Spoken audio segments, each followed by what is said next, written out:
Madame la Présidente, Madame la Secrétaire d'État, Mesdames et Messieurs les parlementaires, Mesdames et Messieurs en vos titres, grades et qualités, chers élèves, tout d'abord, merci. Merci d'avoir organisé cette journée de réflexion et merci de m'avoir invité, en me donnant ainsi l'occasion d'évoquer ce qui est une partie du quotidien du War Heritage Institute que j'ai l'honneur de diriger. La mémoire des génocides qui, d'une manière ou d'une autre, ont touché notre pays est en effet un élément central dans notre conception du travail de mémoire. Outre les missions muséales traditionnelles pour une institution chargée de gérer des musées, et en particulier le Musée royal de l'armée et d'histoire militaire à Bruxelles, le War Heritage Institute a en effet la responsabilité de la transmission de la mémoire des expériences vécues tant par des militaires que par des civils dans les conflits dans lesquels la Belgique ou des Belges ont été engagés. Dans ce contexte, la problématique génocidaire est évidemment au centre de nos préoccupations et d'autant plus qu'elle est un outil permettant de mettre en exergue l'absolue nécessité du respect des valeurs et principes définis dans la Déclaration universelle des droits de l'homme. D'une certaine façon, un génocide, c'est le contre-exemple absolu. Le fait de tenir ce moment de réflexion dans cet endroit, le temple de la démocratie belge, est d'ailleurs en ce sens un symbole fort, puisque fondamentalement, un génocide constitue bien souvent un crime politique et que sa reconnaissance est quant à elle, selon les circonstances et essentiellement le fait que les perpétrateurs puissent être jugés ou pas, un acte judiciaire ou un acte politique. La reconnaissance d'un génocide est en effet un acte judiciaire lorsque des instances judiciaires s'en saisissent et le qualifient comme tel au travers des jugements rendus contre les perpétrateurs. C'est un acte politique lorsqu'il revient aux institutions internationales ou aux États témoins de le qualifier et de prendre les mesures nécessaires prévues par le droit pénal international à l'encontre des perpétrateurs, de l'État, ou en tout cas de tous ceux dont ils peuvent se saisir. C'est parfois très a posteriori, bien sûr, et on a évoqué tout à l'heure le génocide des Arméniens. Le terme génocide lui-même, on l'a dit, est un néologisme inventé en pleine Seconde Guerre mondiale par le juriste Raphaël Lemkin, un professeur de droit international américain. Lemkin avait réfléchi au concept depuis 1933, en fait, après avoir pris connaissance du massacre des chrétiens assyriens et chaldéens en Irak sur l'ordre du gouvernement irakien et sur la base également du massacre des minorités chrétiennes de l'Empire ottoman ordonné par le gouvernement ottoman à partir de 1915.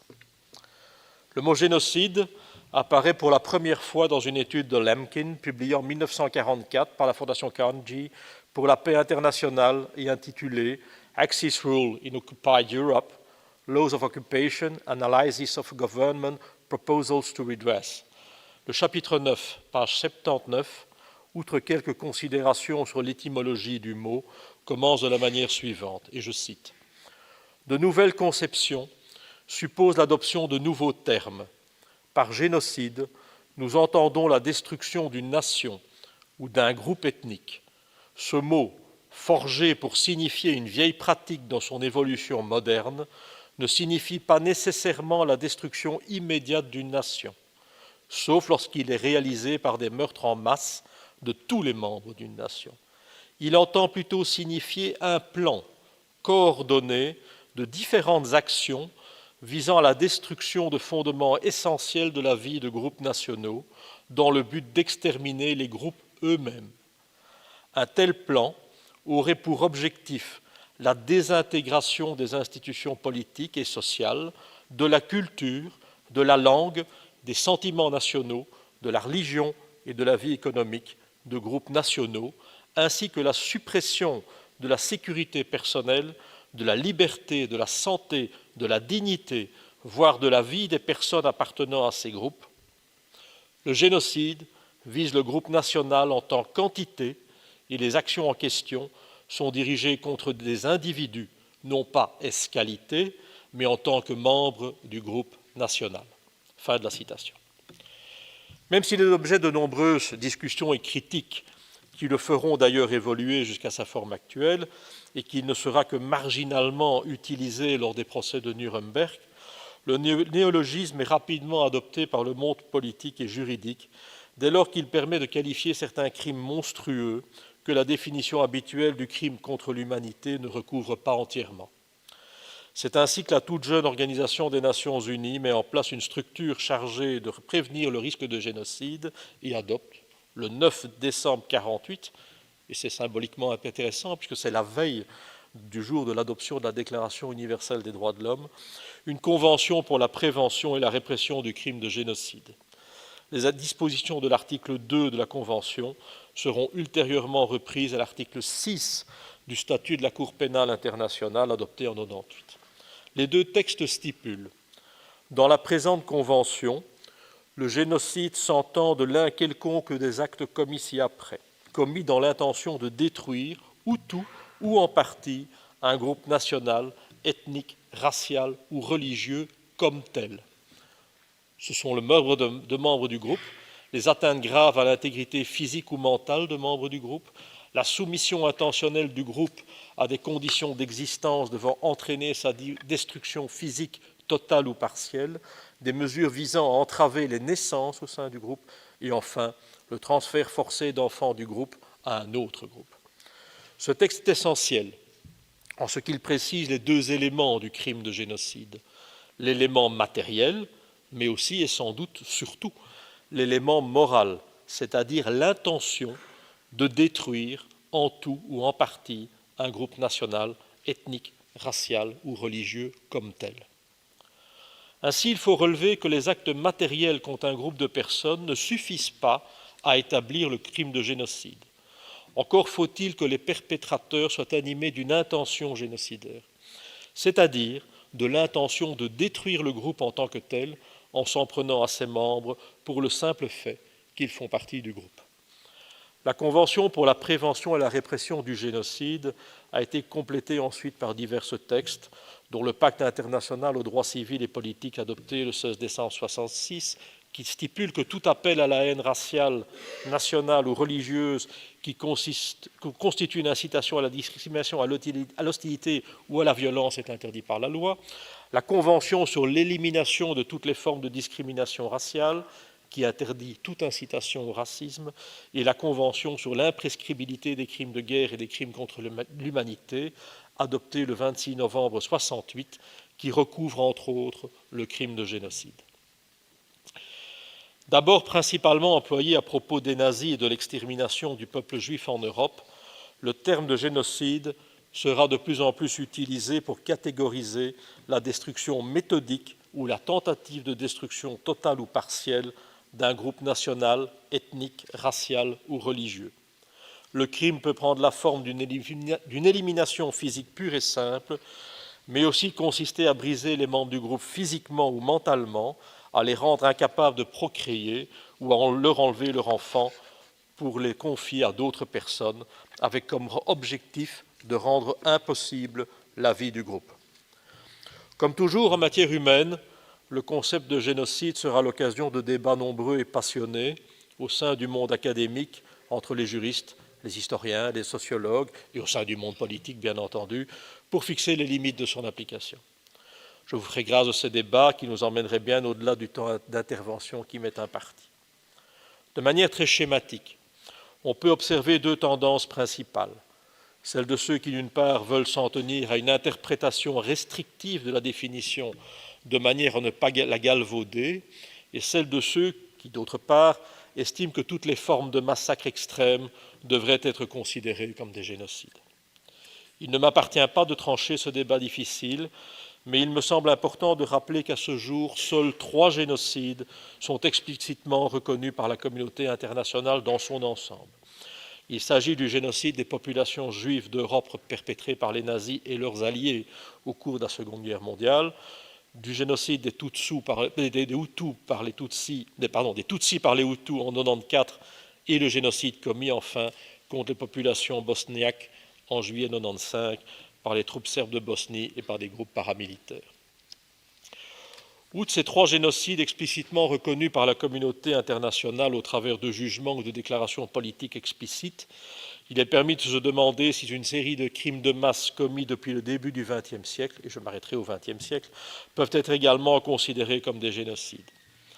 L'un des plus connus est certainement le génocide des Arméniens, on en a déjà parlé à plusieurs reprises, et des chrétiens de l'Empire ottoman,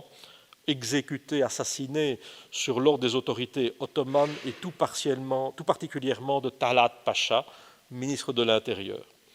L'implication des autorités ottomanes a été abondamment démontrée à travers de nombreux travaux historiques produits par la communauté scientifique internationale et tout récemment encore par le sociologue et historien turc, il est important de le souligner, Taner Aksam, dans son ouvrage Ordre de tuer. Au niveau national, de nombreuses expressions de la reconnaissance de ce génocide sont adoptées à travers le monde, et notamment en Uruguay, aux États-Unis, en Russie, en Pologne, en Suède, en Allemagne, en Lituanie, au Venezuela, au Chili, au Vatican, en Grèce, en France, en Syrie, en Argentine, au Brésil, au Liban, au Luxembourg et dans bien d'autres pays encore. Au niveau international, dès 1985, une sous-commission de l'ONU pour la prévention des droits de l'homme et la protection des minorités publie un rapport qualifiant le massacre des Arméniens de génocide. Le Parlement européen le 18 juin 1987, le Conseil de l'Europe le 24 avril 1998 et le Parlement de Mercosur le 19 novembre 2007 ne disent pas autre chose. Notre pays n'est pas en reste. Le 26 mars 1998, le Sénat de Belgique invite le gouvernement turc à reconnaître la réalité du génocide, sous-entendu des Arméniens, perpétré en 1915 par le dernier gouvernement de l'Empire ottoman. Le 18 juin 2015, le Premier ministre belge Charles Michel, au nom du gouvernement, reconnaît le génocide arménien lors d'une intervention à la Chambre des représentants. Et le 23 juillet de la même année, la Chambre des représentants elle-même adopte à son tour une résolution reconnaissant le génocide des Arméniens. Malgré ces reconnaissances politiques multiples, la Turquie n'a à l'heure actuelle pas reconnu ces actes comme tels, ce qui a notamment pour conséquence d'éviter d'ouvrir le droit à un régime d'indemnisation des victimes. Sont ainsi souvent aussi considérés comme des génocides le massacre des Hereros et des Namas par les troupes de l'Empire allemand commandées par le général Lothar von Trotha dans l'actuelle Namibie entre 1904 et 1908, et les crimes commis par les Khmers rouges contre la population du Cambodge. Dans le premier cas, il est bien connu que le général von Trotha a émis un ordre de destruction, le Vernichtungsbefehl, qui déclare que tout héros présent sur le territoire allemand, mais en Afrique bien entendu, sera abattu. Cela constitue clairement un crime de masse, mais est-ce pour autant un génocide? Dans le cas d'espèce, l'intention était de détruire les peuples Herero et Namas. Y avait-il là vraiment une intention génocidaire, ou s'agissait-il de mesures particulièrement cruelles et brutales décidées dans le contexte d'un conflit à outrance? Le débat entre les spécialistes est toujours ouvert, mais il n'en reste pas moins que dès 1985, le rapport Whitaker, rédigé dans le cadre de la sous-commission des Nations Unies pour la protection et la promotion des droits humains, estimait que les faits évoqués devaient être considérés comme un génocide. L'Allemagne l'a reconnu comme tel d'ailleurs, et le 28 mai 2021, ouvrant par là même la porte au versement d'importants dommages et intérêts au gouvernement de la Namibie et entamant simultanément un important travail de mémoire sur ce génocide. Les massacres massifs perpétrés par les Khmers rouges contre une partie des populations du Cambodge sont eux aussi régulièrement qualifiés de génocide, même si la majorité des crimes commis l'ont été à l'encontre de populations qui ne pouvaient être considérées comme appartenant à un groupe national, ethnique, racial ou religieux différent de celui des perpétrateurs du crime. Cependant, et même si l'intention génocidaire reste largement discutée encore aujourd'hui, un jugement est rendu par les chambres extraordinaires au sein des tribunaux cambodgiens, un tribunal mixte comprenant des juges cambodgiens et des juges internationaux, le 16 novembre 2018. Ce jugement condamne 2 accusés à la perpétuité pour génocide sur la base des crimes commis par le régime envers les Chams, les Vietnamiens du Cambodge et d'autres minorités religieuses. La qualification de génocide est ainsi reconnue pour la première fois par la justice internationale pour qualifier une partie des crimes des Khmers rouges. Comme vous voyez, le sujet est vaste, complexe et absolument pas simple à trancher. En matière de conclusion, je terminerai en évoquant le travail de l'Institut. Depuis de nombreuses années, le War Heritage Institute, et avant lui l'ancien Institut national des invalides de guerre, propose aux écoles des expositions itinérantes et des films documentaires consacrés au génocide des populations juives et au génocide rwandais. Ce travail de mémoire intense a amené en 20 ans plusieurs centaines de milliers de jeunes Belges à être confrontés aux horreurs dont les hommes sont capables dès lors qu'ils s'arrogent le droit de désigner quelqu'un comme l'autre, comme le bouc émissaire de toute leur frustration et le sujet de leur haine. Au-delà de les informer sur ces crimes et sur la manière dont ils ont été commis, notre propos est aussi, et peut-être avant tout, de leur faire prendre conscience du fait qu'il leur appartient d'éviter que de telles monstruosités puissent se produire, qu'il leur appartient de se comporter en être humain, respectueux des principes du vivre ensemble, tels qu'ils sont établis, notamment dans la Déclaration universelle des droits de l'homme. Depuis Hannah Arendt et le concept de banalité du mal, énoncé après le procès contre Adolf Eichmann, nous savons que ces abîmes d'atrocités peuvent s'ouvrir devant chacun d'entre nous et surtout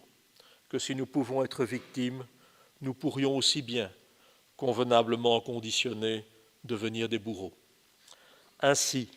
inlassablement, nous répétons aux jeunes qui croisent notre route qu'il ne nous appartient pas de choisir leur vie à leur place, mais qu'il nous appartient d'attirer leur attention sur le fait que ce sont eux, demain, qui devront faire les bons choix pour n'être ni victimes ni bourreaux. Je vous remercie pour votre attention.